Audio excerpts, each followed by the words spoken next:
Deputy Sean Kenny, you have 5 minutes. Thanks, Cathaoirleach.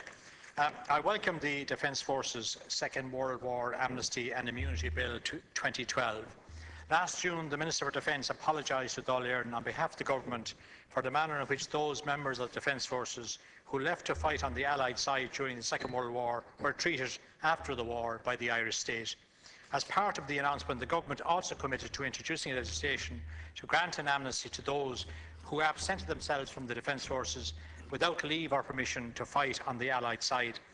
This bill provides for the granting of an amnesty and apology to those members of the Defence Forces who served with forces fighting on the Allied side and who were subsequently found guilty by a military tribunal or who were dismissed from the Defence Forces.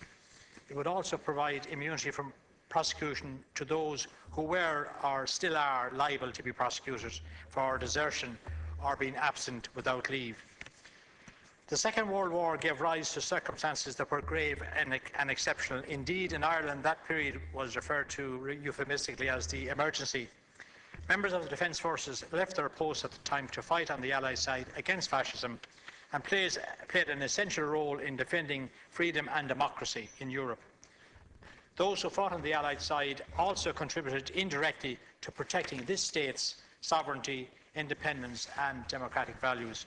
We should be proud of these compatriots who took great risk and made great sacrifices in what was a horrifically brutal conflict beyond anything subsequent generations have had to experience. Constituents of mine have contacted me in relation to this issue, looking for closure in their last years or looking for closure for family members who have since passed on. I hope that this bill will put to rest the concerns of those individuals still alive who served with the Allied forces in the fight against fascism, and I hope it lifts a veil for the families of those who have since died. I recall a time in the 1950s, when a family who lived near my home had an older brother who had left the Defence Forces and went to fight for the Allies in World War II. He lived in England after the war, and whenever he came home on holidays, it was always kept very hush-hush. He and his family were afraid that he might still be arrested, as he was still technically an Irish Army deserter. I would also like to take this opportunity to pay tribute to the many other thousands of Irishmen who volunteered to join the Allies during World War II. My uncle was one of them. He joined the RAF in 1942 to fight against fascism, and I would like to pay tribute to his memory today. The Defence Forces must be able to maintain the high standards demanded of them and must have complete clarity with regard to the exercise of command and authority, whether at home or abroad. This is critical for the maintenance of and effectiveness of military units. The Defence Forces must retain the power to enforce discipline through its own code of discipline within the military justice system. This disciplinary code must be efficient and effective, and above all else, it must be fair to the individual soldier.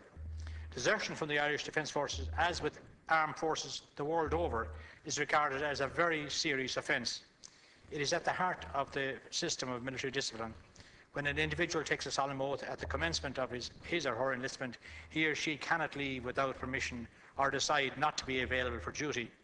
I want to emphasise that I do not condone desertion and fully recognise, value and respect the contribution of all those who stood by their posts with the Defence Forces during the emergency and pledged their lives to defend this state's integrity and sovereignty.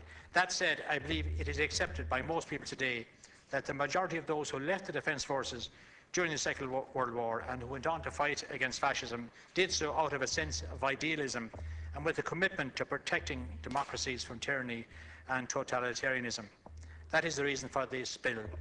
These men did not desert and go home. 1 minute. They absented themselves in order to go into harm's way and fight fascism. We should be proud of them and we should remember them. Thank you.